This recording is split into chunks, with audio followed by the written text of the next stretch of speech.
Eh bien, que le Seigneur vous garde. Je voudrais vous demander qui est-ce qui a rendu ces gens dans cet état? Pourquoi ils se roulent par terre? Pourquoi ils mangent de l'herbe? Pourquoi ils ont un esprit, qui nous dit qu'ils ne sont pas remplis de l'Esprit Saint? Parce que l'Esprit Saint est un esprit d'ordre. Alléluia. Eh bien, la parole de Dieu nous dit que c'est lui qui fait brouter l'herbe aux hommes qui ne lui appartiennent pas. Et le Seigneur, il dit, qu'il a donné au roi de Babylone, Nabuchodonosor, un cœur de bête, et que Nabuchodonosor, a brouté l'herbe, comme les bêtes. C'est ce que nous dit le Seigneur. Daniel 4, versets 13 à 18. Et Daniel 4, versets 20 à 37. Et lire aussi Genèse 3, versets 17-18. C'est lui, le Seigneur, qui donne un esprit de délire et d'aveuglement. Deutéronome 28, verset 28. Un esprit de malédiction. Lire Deutéronome 28 à 68. Et c'est lui qui a donné au roi Saül pour sa désobéissance un mauvais esprit. 1 Samuel 18, verset 10. Alléluia. Parce que Dieu est juste. 1 Samuel 16, verset 14-15 à 23. Et 1 Samuel 19, verset 9. 1 Samuel 18, 29. Je vous donne des versets pour que vous puissiez regarder dans la parole de Dieu que c'est le Seigneur lui-même qui donne un mauvais esprit aux hommes. Ésaïe 19, verset 14. Ésaïe 29, verset 9 à 14. Et il peut donner aussi son Esprit Saint. Psaume 143, verset 10. Ésaïe 36, verset 26-27. Quand le Seigneur Jésus est venu, il a enlevé le mauvais esprit qu'il avait donné dans les hommes et il leur a donné l'Esprit Saint. Bien sûr, à ses élus. Et la parole de Dieu, elle dit que c'est lui, l'Éternel, qui rend les hommes égarés. 2 Thessaloniciens 2, 10, 11. Et c'est lui qui peut perdre ou sauver. La parole de Dieu nous dit ceci dans Jacques 4, 12. Job 12, verset 16. C'est lui, l'Éternel, qui blesse, qui élève, qui abaisse, qui rend riche ou pauvre. C'est lui, qui fait toutes choses. 1 Samuel 2, verset 6, 7, 8. Ésaïe 19, verset 22. Ézéchiel 17, verset 24. Et c'est l'Éternel qui a créé le serpent. La parole de Dieu, elle dit qu'il a même créé le méchant, pour le jour du malheur, pour le briser. La parole de Dieu, elle dit que c'est lui qui ouvre les yeux, qui ouvre les oreilles, qui ferme les oreilles et qui rend aveugle. Il rend muet et il endurcit. Exode 4, verset 6, 11. Exode 4, verset 6, 11. Jean 12, verset 39, 40. Et c'est lui, l'Éternel, qui avait endurci le cœur de Pharaon. Ce n'était pas un démon. Et c'est le Seigneur Jésus-Christ, quand il est venu, dans Jean 9, 39, il est venu pour rendre aveugles ceux qui se disaient voyants et ceux qui se disaient aveugles. Le Seigneur a dit, je leur ai donné la vue. Jean 9, 39. Et le Seigneur, il a renversé les puissants de leur trône. C'est lui qui fait ceci. Toute principauté dans le monde, vient du Seigneur. Comme le roi Nabuchodonosor, c'est le Seigneur qui l'avait établi, et c'est le Seigneur qui l'a ôté. On peut lire aussi dans Ézéchiel, le prince de Tyr, le Seigneur il l'avait mis sur sa montagne sainte, c'est-à-dire Jérusalem, parce que la montagne sainte c'est Jérusalem. Et là nous voyons que le Seigneur il l'a fait chuter à terre. On peut lire dans Ézéchiel 28, verset 14 à 17. Et même Pilate disait, sais-tu que j'ai le pouvoir de te crucifier ou de te relâcher? Et le Seigneur Jésus-Christ disait, tu n'as aucun pouvoir sur moi s'il ne t'avait été donné d'en haut par mon Père. Jean 19, verset 10, 11. C'est lui le Seigneur qui met les rois ou qui les enlève. 1 Samuel 12, verset 12, 13. 1 Samuel 8, 1 à 22.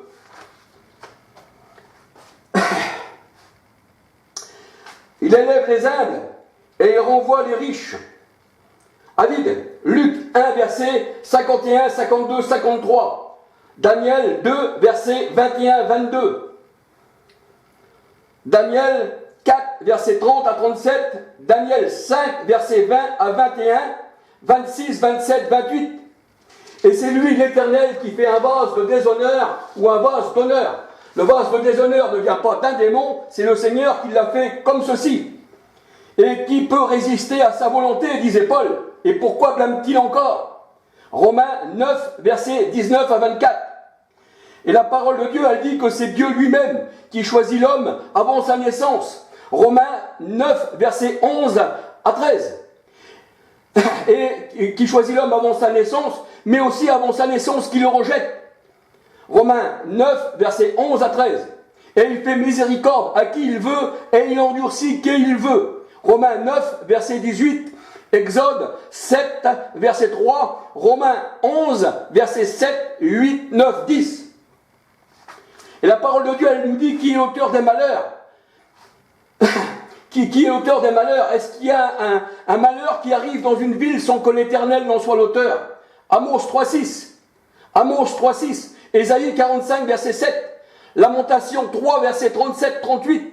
Michée 1.12. Ruth 1, verset 20, 21, 22. Jérémie 4, verset 16. Jonas 3.10. Et c'est lui, l'Éternel, qui a mis les plaies sur l'Égypte, ce n'est pas un démon. Et c'est lui qui a endurci le cœur de Pharaon. Exode 7.3. Et lire Exode 7.1, tout le chapitre, et tous les chapitres jusqu'à 7. Et nous voyons que c'est l'Éternel qui a fait toutes choses.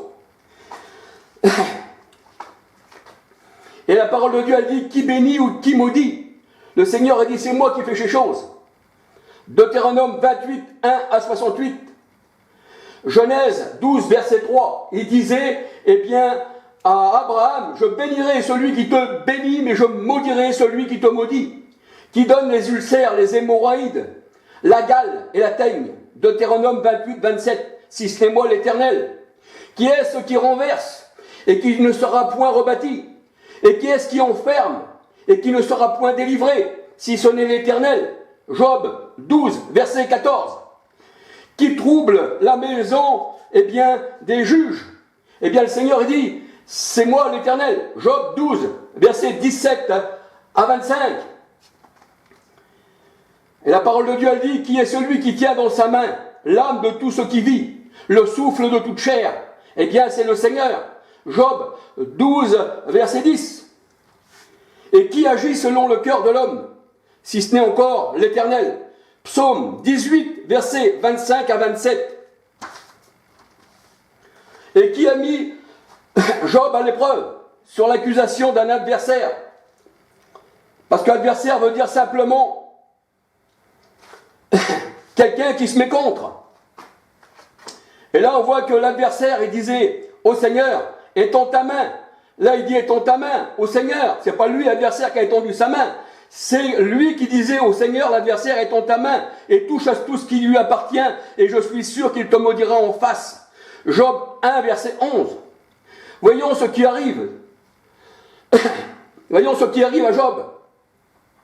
Job dit, eh bien, nu je suis venu, nu je repartirai dans le sein de ma mère. Et il dit, l'Éternel a donné, l'Éternel a ôté. Là, nous voyons que Job, il n'attribue pas ceci à un démon, mais il attribue ceci à l'Éternel. Job 1, verset 18 à 22. Et nous, si nous lisons Job 2, l'Éternel dit à l'adversaire, tu m'incites à le perdre sans motif. Et Satan répondit, peau pour peau. Tout ce que possède un homme, eh bien, il le donne pour sa vie. Et il dit au Seigneur, étends ta main sur lui, et je suis sûr qu'il te maudit en face. La femme de Job lui dit, tu demeures ferme dans ton intégrité, maudit Dieu et meurs. Job lui répondit, tu parles comme une femme insensée. Nous recevons de Dieu le bien, et nous ne recevons pas aussi le mal. Là, il dit que le bien et le mal viennent de Dieu. Il ne dit pas que ça vient d'un adversaire. Job 2, verset 1, 3, 5, 8, 9. Job 2, 1, 3, 5, 8, 9. Job, eh bien, a été récompensé, eh bien, pour tout ce que le Seigneur, il avait fait subir. C'est ce que la parole de Dieu nous dit. Il lui a donné au centuple. Job 42, verset 10. Job 42, verset 10. Psaume 90, verset 15. Job 16, versets 6 à 17. Le Seigneur dit dans sa parole que c'est lui qui a enfermé tous les hommes dans la désobéissance. Ce n'est pas un démon. Romains 11, versets 32 à 36. Et d'où vient la connaissance du bien et du mal, si ça ne vient de l'Éternel? Ça ne vient pas de quelqu'un d'autre. Et qui est-ce qui livre l'homme à l'impureté selon la convoitise de son cœur, si ce n'est le Seigneur? Romains 1, versets 24, 25 à 32. Proverbe 14, verset 14. Qu'est-ce qui forme le cœur de l'homme? Eh bien, c'est le Seigneur. Psaume 33, verset 15. Et le Seigneur, il dit que les hommes ne sont que des bêtes. Ecclésiaste 3, verset 18. Ils ne sont que des bêtes. Et la parole de Dieu, elle dit que Paul, eh bien, à Éphèse, a combattu contre les bêtes. 1 Corinthiens 15, verset 32. Ce sont des hommes sans esprit, sans l'esprit de Dieu. Juge 19. 1 Corinthiens 2, verset 12, 14. Et Paul, il est vrai, il a combattu contre les bêtes à Éphèse. 1 Corinthiens 15, verset 32. Il a combattu contre les rois. Apocalypse 17, 11. À 14. Et qui fait les jours de bonheur et les jours de malheur, la parole de Dieu nous dit que c'est le Seigneur. Ecclésiaste 7, verset 14. Hébreux 12, verset 5 à 11. Et que disent les hommes au sujet de Dieu? Il ne fait rien de bien, il ne fait rien de mal. Sophonie 1, verset 12 à 18. Et qui a fait venir le déluge? Eh bien, au temps de Noé, si ce n'est le Seigneur. Genèse 7, verset 4 à 24. Et la parole de Dieu, elle dit, eh bien, que toutes les voies de l'homme viennent du Seigneur. Proverbe 3, verset 5-6. Et c'est lui qui enchaîne les méchants, la parole de Dieu nous dit. Job 36, verset 13 à 13. Job 36, verset 13 à 13. Romains 11, verset 32. Et il n'y a personne qui peut résister à sa main et qui lui dira, que fais-tu? Daniel 4, 31. Et c'est lui qui désigne, c'est lui qui incite les hommes à lui résister. Exode 7, 3, 1 Pierre 2, 8, Luc 2, 34, Acte 13, verset 45, Acte 28, 22. Et qui donne un esprit de servitude. Romains 8, verset 15. Il aime aussi le Seigneur, mais il haït l'adversaire. Il aime ses enfants, mais il haït le méchant. Psaume 139, verset 22. Romains 9, verset 11, 12, 13. Et ses desseins, la parole, sa volonté s'accomplit toujours. 1 Samuel 3, verset 12, 13. 1 Samuel 4, verset 18, 22. Et la parole de Dieu, elle dit que la parole est folie pour ceux qui périssent. 1 Corinthiens 1, verset 17, 18 à 31. Et la parole de Dieu, elle dit que celui qui parle, eh bien ce n'est pas lui qui parle, mais c'est l'Esprit Saint. C'est par l'Esprit Saint que les hommes ont parlé de la part de Dieu. Donc la parole de Dieu, eh bien, elle ne vient pas de nous. 1 Corinthiens 2, verset 13 à 16. 1 Corinthiens 2, 10. Paul prêchait la sagesse de Dieu, mystérieuse et cachée. 1 Corinthiens 3, 7.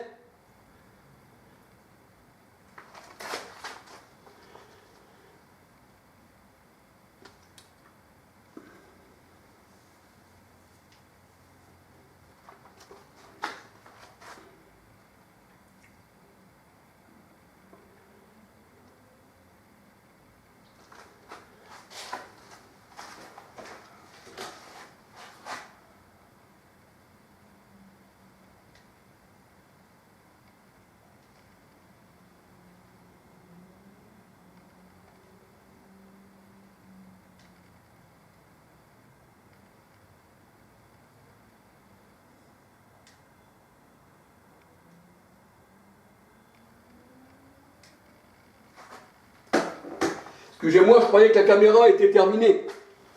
Alors, la parole de Dieu, elle dit que Paul prêchait la sagesse de Dieu mystérieuse et cachée. 1 Corinthiens 2, 7. Et il disait, « Oh, si vous pouviez me supporter un peu de ma folie. » Parce que les gens disaient que puisque Paul annonçait cet évangile, eh bien, il était fou. 2 Corinthiens 11, verset 1. Et j'en suis sûr qu'on dira de même pour moi. Mais gloire soit rendue au Seigneur, mais ses élus comprendront. Paul disait lui-même, disait de tout cela, puisque Dieu fait toute chose, qui peut lui résister, comment peut-il encore blâmer? Il disait ceci dans Romains 9. Et là, eh bien, il dit Paul, dans Romains 11, versets 32, 33, 34, ô profondeur de Dieu, profondeur de la richesse de Dieu, que tes jugements sont insondables et tes voies incompréhensibles. Bien sûr, puisque c'est lui qui fait toutes choses. Il est l'auteur de tout, il n'y a rien qui lui échappe.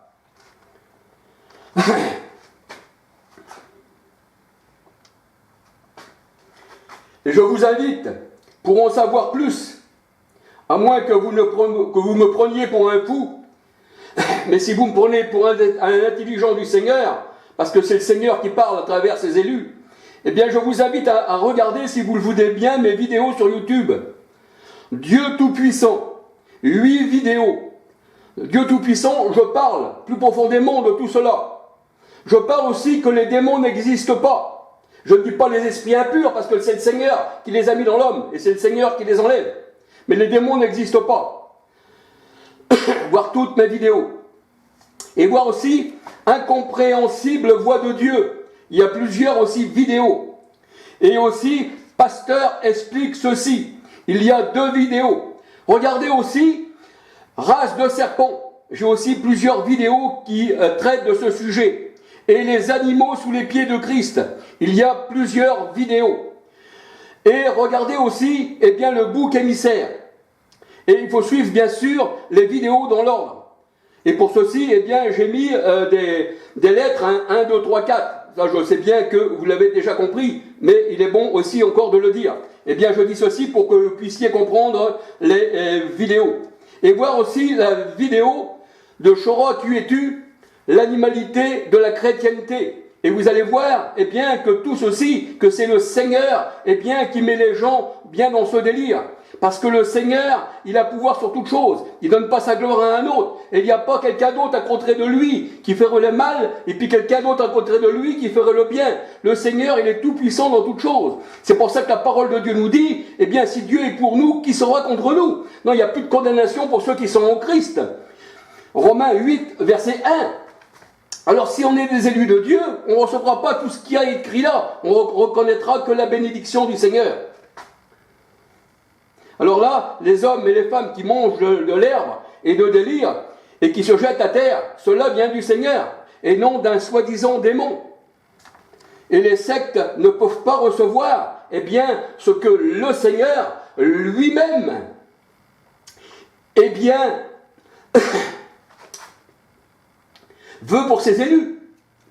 La parole de Dieu, elle dit, celui qui sème le vent récolte la tempête. Osée 8, verset 7.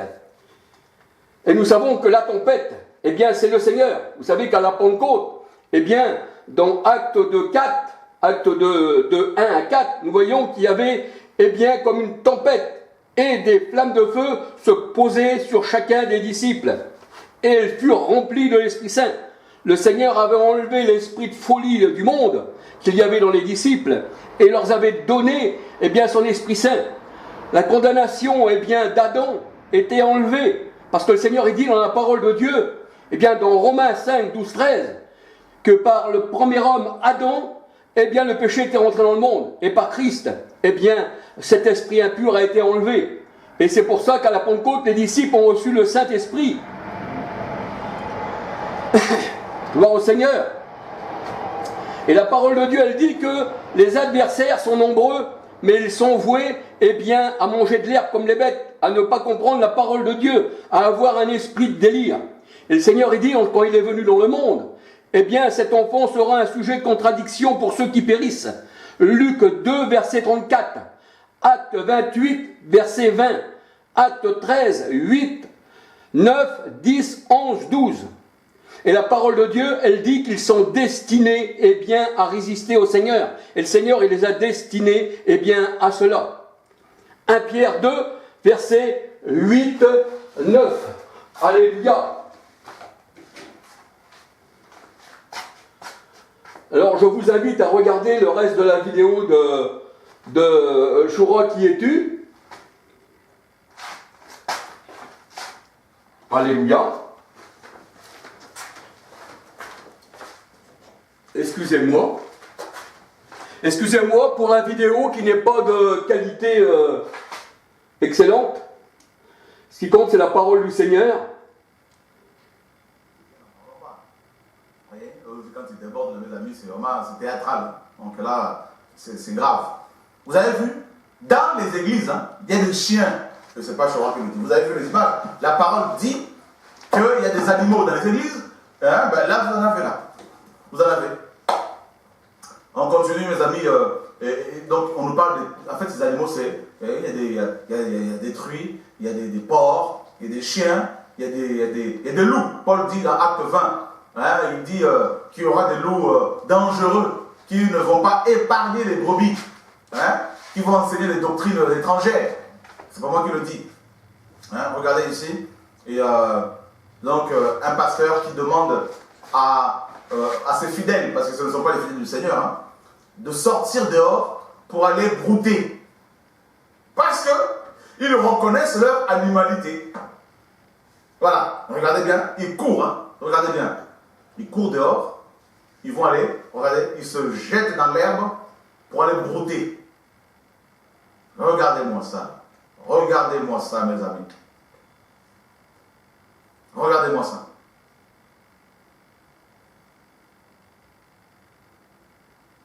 Regardez-moi ça.